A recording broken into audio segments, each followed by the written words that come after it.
Democratic Senate candidate Joe Sestak from Pennsylvania was quoted Wednesday saying he supports Bob Casey's union pension bailout bill. Casey, also a Democrat from Pennsylvania, is the senator behind a bill that could shift the cost burden of failing private multi-employer pension plans to the Pension Benefit Guaranty Corporation. In essence, what we're talking about here is a government bailout for unions. Let's meet our panel. Larry Wingett is a motivational speaker in Phoenix. Yu-Dee Chang is the chief trader and sole principal of Ace Investments. And Jennifer Groover is a small business entrepreneur. Yu-Dee, let me start with you. What do you think of this?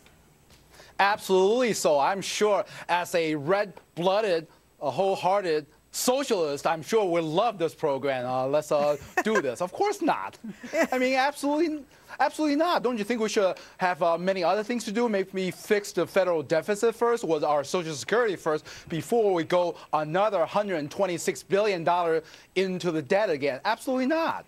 Jennifer, what do you think? Well, it's an interesting thing. Joe Sestak is from where I'm from. He's my representative in my area. And the area is a very Republican area. But it's an interesting play because he's really tried to play both sides of the fence. But this seems like such a union play that he wants those votes coming in. Seems. Larry, help me out here. Like, we're talking about bailing out union pensions. Do you want your tax dollars going for that?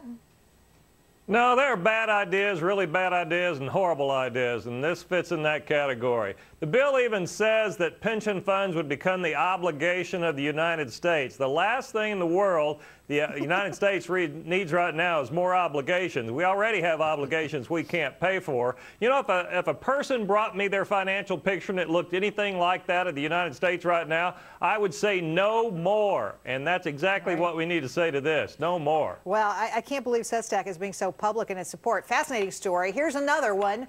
A top aide to California Senator Barbara Boxer was arrested Tuesday after Capitol Police witnessed him allegedly trying to remove and conceal a leafy green substance, you know what I'm talking about, from his pocket during a routine security screening. The substance later identified marijuana.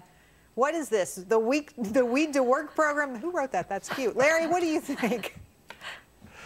I think this is a dumb employee who made a mistake, and he resigned and lost his job, and it's not really a big deal. You can't hold her responsible for this. Every company, every individual has stupid employees who do stupid things. This is just the case in this one. Jennifer, what do you think? Definitely not smart, and it's so public. It's going to be a little bit challenging for this aide to get another job unless they're in support of that program as well. But, you know, some people might say it was done intentionally. I think it was just being stupid and taking a big chance. Yu-Dee, does this tell you anything about people who work at the Capitol, that they're just like, they're completely, you know, without a brain when they walk in the front door? I mean, come on. You know, it's kind of interesting. I have a couple ex-Capitol staffers working for me, and they were telling me that as soon as they get there, they were told that you are a reflection of who you work for. So, I mean, that's what it seems. And also, don't forget, I think there might be a side story here. Maybe he was sent to California to campaign for Proposition 19. So maybe other states, they'll give out what? Like buttons and hats. Maybe in California, you have to give out marijuana. Completely logical. Oh, come on. All right, another story. Senators in Romania, of all places, recently rejected a proposal to tax, get this, witches and fortune tellers. The proposal would have forced witches and fortune tellers to produce receipts and, in some cases, pay fines for false predictions. Yu-Dee, you got your vampire teeth, buddy? I don't know about that. You want me to comment on witches and fortune tellers? I don't know about that. No, you're afraid to say anything? Scared. Are they going to put a hex on you? Yeah.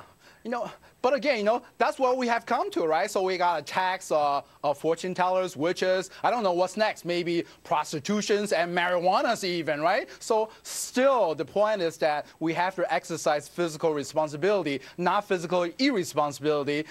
Countries such as Romania, they just need money, so they're finding every which way to find their tax money. Warlocks, vampires. Jennifer, what do you say? Well, it is a small business obligation to You're working it. I appreciate it. To make sure that you report the earnings, and then also that you're trying to provide the best service possible. And I think it's kind of the fun of that roulette of whether they're telling the truth or not. But when I was reading this story, I was like, does it say what I think it says? Is there a punchline here? But you know, they're still a contributor with their finances. So let's hope so. Larry, what do you say, buddy?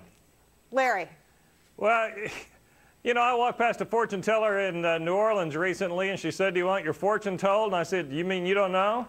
I kind of thought she should have. So we start penalizing people for making promises and predictions that don't come true, then we ought to start penalizing our politicians. We'd make a ton of money that way. Yeah. Hey, now there's an idea. Okay. Here. I'm sure that's going to catch fire. Next story. Yankee captain and teen heartthrob Derek Jeter has decided to fire Donald Trump. That's right. The all-star shortstop has put his $12 million penthouse in Manhattan's Trump Towers on the market. The price, a cool $20 million.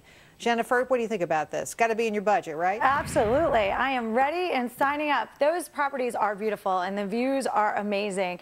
But the funniest part about that was teen heartthrob. I didn't realize he was the teen heartthrob. Oh, he's a hottie. He Total is hottie. A full-on heartthrob, Teenager, right? 20, Exactly. 30, 40, it doesn't matter. So I think people are going to want to walk through and see what it looks like just to say that they were where Derek Jeter lived. Larry? What do you think? Fired? It's a 63% increase. A 63% increase in real estate property.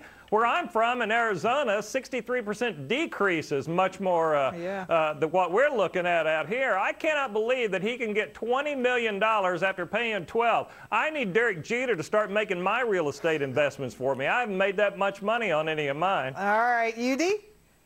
You know what? I'm from Washington, D.C., so we have no basketball team and we have no baseball teams, right? So you lost LeBron James already. I don't know. Jeter's at the last year of his 10-year contract. Maybe by selling that apartment, he's telling you something. Maybe he's leaving the Yankees? Maybe I should start this rumor, Shocking. huh? Don't even say that. Don't think it.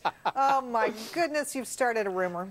All right, next story. New Englanders from Connecticut to Maine woke up to a jolt today with news that Patriot quarterback Tom Brady was involved in a car accident. Giselle's husband, as we call him in New York, was uninjured in the accident, allowing gamblers across the nation to exude a sigh of relief. More importantly, Watchdogs, who was your early season favorite to win the Super Bowl? Yu-Dee. Well, I don't know about the Super Bowl. If you want me to pick, I don't know. New York Jets, right, to come back and make it up for what I just said a little bit earlier. But I know one thing for sure from this accident. Apparently, Brady's Audis protected him better, his offensive line in the preseason. All right, John? Well, I just read something yesterday of Brady and his hair, and there was this whole thing about how we're talking about his hair and how it's different, and now all of a sudden we're talking about this accident. So I'm sure he's glad that there's more important things that people are talking about. I'm a Philly girl, so I'm gonna have to say the Eagles always. All right, Larry, we've got one vote for the Eagles. What do you say, sir? You know, I care so little about who wins a football game, I had to Google who Tom Brady was to even know. Yeah. Oh, he had a minor accident on, I'm telling you the truth, he had a minor car accident on the way to work, and people are worried about how that's going to affect his game. Come on, for $58 million, if I paid him that much, he needs to walk on water when he gets there. All right, well, we'll score you as a zilch there, all right? You don't have a choice. Okay. That means we can't come back to you later and say your team lost, so it's, you know, win-win. That's right. Exactly. All right, Yu-Dee, Larry, Jennifer, thanks for the help today. We appreciate it. And when we come back,